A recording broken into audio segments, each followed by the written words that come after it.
Egypt, and some other friends of Nigeria, will surely come out as a nation because we are fighting a just cause.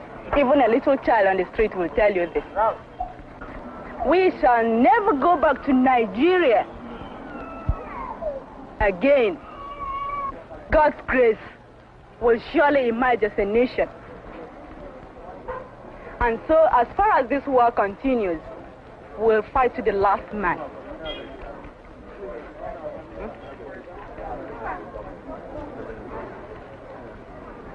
The leader of the Biafran people is His Excellency Lieutenant Colonel Chukwuemeka Ojukwu. In those hot days, the quickest and the only thing we could do was to found a place where our fleeing compatriots could at least find an end to their flight. This is what Biafra is, the end of the journey for a persecuted, massacred, pursued people. We have made all attempts at a democratic resolution of this crisis. I have offered open elections, plebiscite. I have offered just an open carte blanche suggestion, anybody who can find a democratic way of finding out the wishes of the people, let him suggest it and we will go for it. My name is... Before the war, Guy Akobo was a lawyer. A refugee from Port Harcourt, he talks about his brothers. As an ordinary Biafran, I have been affected by this war, just the same way as millions of others. This is one of the main squares in the town of Umuahia. It's right opposite the market. Now, most of the stores are open, not because they do a lot of business, but because they just have to keep open to make believe as if life is still normal, as if they're still carrying on their normal day-to-day business. They don't sell much, and even at the prices which they sell, the ordinary man in the street can't afford to pay for these products, but still they have to keep open. That is those who are not employed in essential services.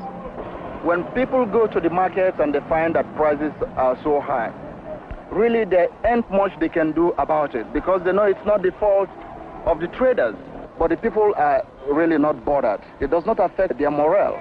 In fact, one thing which has helped Biafrans to bear and to sustain themselves is the extended family system. Every Biafran considers any other Biafran as his own brother or sister. And if he finds anyone hungry, he takes the person in and gives him some food. You see, we are interdependent, and we treat ourselves as brothers, as one, because we're all undergoing the same suffering and the same hardship. Can't find any Biafran begging.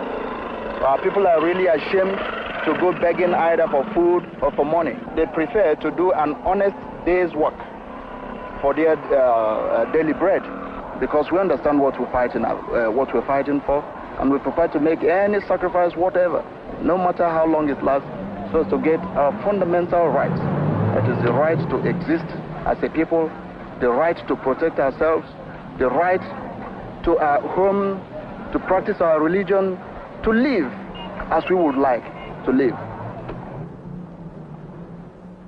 The head of the Biafran judiciary is their Chief Justice, Sir Louis Mbenefo.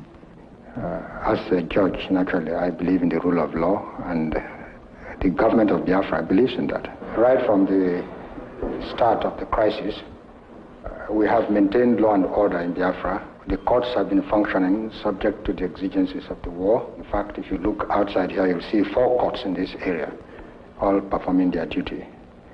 I think that is very good evidence of stability. But we who are in the leadership have learned one lesson, that when a people are determined, you cannot crush them by force of arms. And if this war has done one thing, it's made Biafra into a nation. Every child, every woman, every man feels it in his blood. It's a thing you cannot conquer. You only have to walk out in the street, and it stares you in the face. You go through Biafra, in all facets of life, we have all that makes a nation. Oh,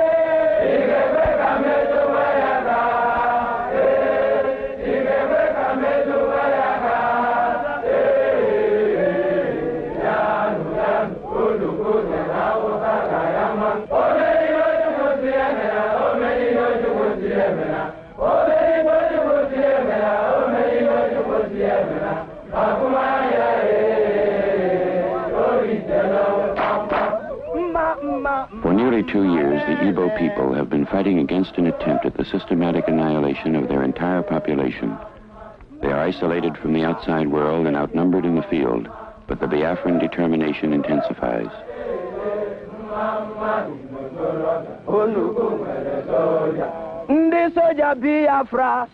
I have a large army on the field now fighting. The government and the people, or the government of Biafra has never paid that army. Everything that army uses till today is by voluntary contribution. The army of Biafra is fed by the locals in whatever area they're operating in. Talk of our troops, to really understand them, to understand us, one has always to bear in mind that we are fighting most reluctantly. We're not fighting as a concerted policy to do something or to seize something. It's a reflex action. We have to do it because something is happening to us. And that affects the whole attitude of the military. All of them would sooner see an end to all this. I am Major General Philip Effiong, the Chief of General Staff of the Biafran Armed Forces.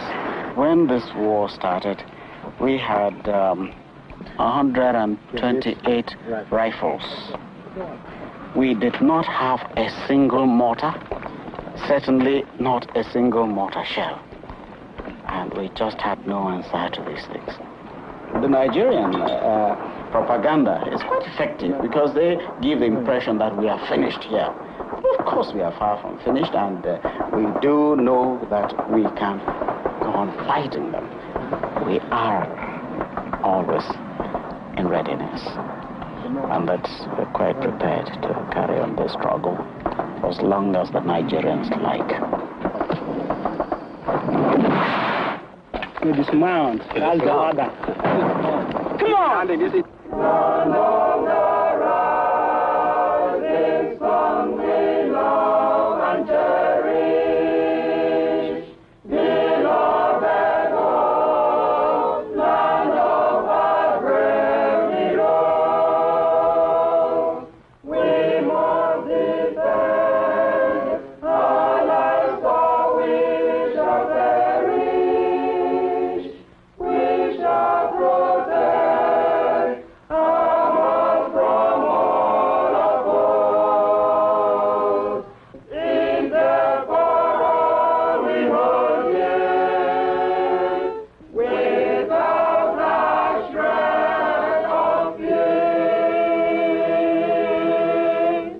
When you will see things for yourself, you'll see that there has been no holds barred in this war.